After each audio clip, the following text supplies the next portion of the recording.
we took off from. So we keep graduating, but look at what is happening now.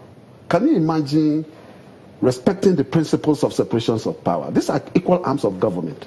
The legislature, the judiciary, and the executive. The executive will not respect another arm of government, and the other arm of government, and the executive expect the other arm of government to respect it.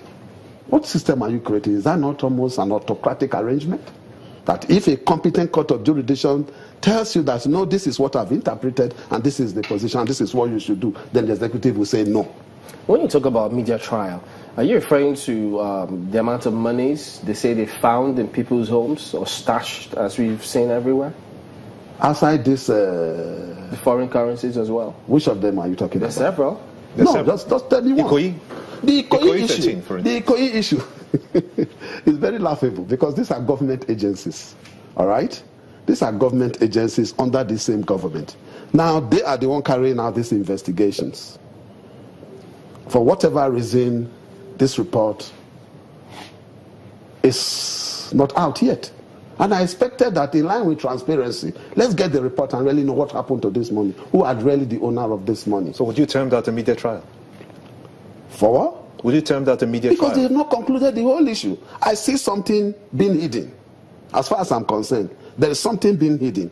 Because if for any reason you saw such a huge amount, such an offensive amount of money start somewhere, there is the need for you to do an investigation, no matter the security issues, to make this issue public. You remember what I get in America? What do you think of the case that has lingered for a long time and it became so messy about the issue of Ibrahim Magu becoming the chairman of the Economic and Financial Crimes Commission? Was that case handled properly? Well, for whatever reason, I am not a senator. I am not in the Senate. But let's do some analysis. I believe that that's 109 members who carried out the powers enshrined in the EFCC Act.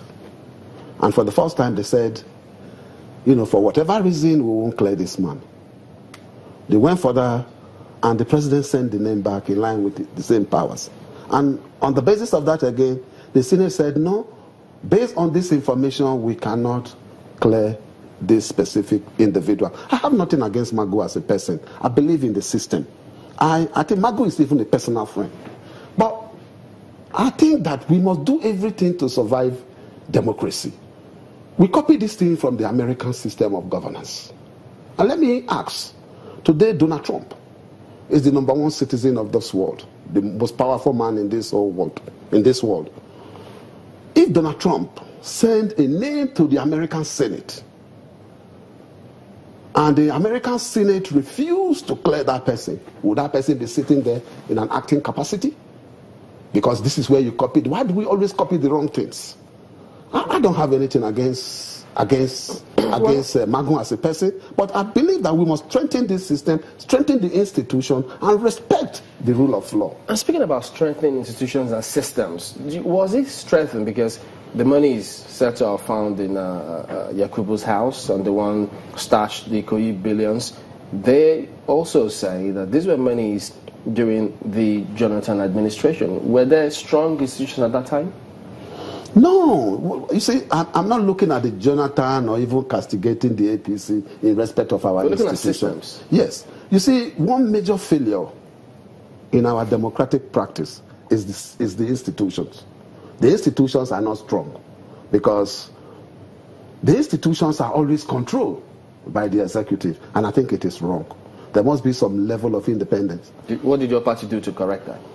Well, I don't think we did much, and I'm not going to probably take unnecessary credit for what we didn't do, but I keep saying it, that it is important in the interest of the project Nigeria for us to strengthen these institutions, to give this institution the independence to even investigate a president. That means the institutions were weak from the PDP era. Exactly. I don't have a problem with that, and I will keep saying it. And that's why the monies got out. So now the institutions are strong. Is that what you're saying? You probably think corruption is not going on in this system. Are you saying that there's no more corruption? Is that what you're saying? That is the question you should answer. That are you saying that there is no more corruption? Honorable, you've said there's hunger in the land. When we remember the fact that, when this administration came in, states were owing salaries. A lot of states, over 30 states could not pay salaries. And that was from the PDP era. The fact that just before this administration took over, activities were nearly grounded in this country. Subsidies had not been paid for. Marketers were threatening not to supply. Planes were not flying at some point. Electricity was almost in darkness. No, the electricity wasn't that bad. There was almost no electricity at the time that this administration took over. Am I right or wrong? No, I disagree. Because we recall that at that point there was no petrol. There was no petrol in filling stations. People could not get petrol to fuel their generators as well. Yeah. That's a fact. No, people that's a don't reality. rely on generators, please. It is the gas that we use in powering our turbines, and the gas were available. So then we were not having too much problem. When we think about the crisis, no, just a moment. When we think about the crisis that this country nearly came to just before moments when this administration was about to take over, is it really fair? Can you really, in all honesty, say that not much has been achieved? Yeah, because if you are telling me something has been achieved, you must point out those things that have been achieved. Stabilizing the economy, for instance. Stabilizing this economy that is in recession, economy that has had almost from 2000 and that's in 2016. All right. An economy that was primed for recession from the time of the PDP? How can it be? We handed over an economy that was recognized as the first, the number one in the whole Africa to the government. And from nowhere, it went straight into recession. We need to anchor at that point. Honorable Ogor is the minority leader in the House of Reps. Thank you for coming on this morning. A pleasure. We'll be back. We'll have other matters to also focus on today. Don't go away.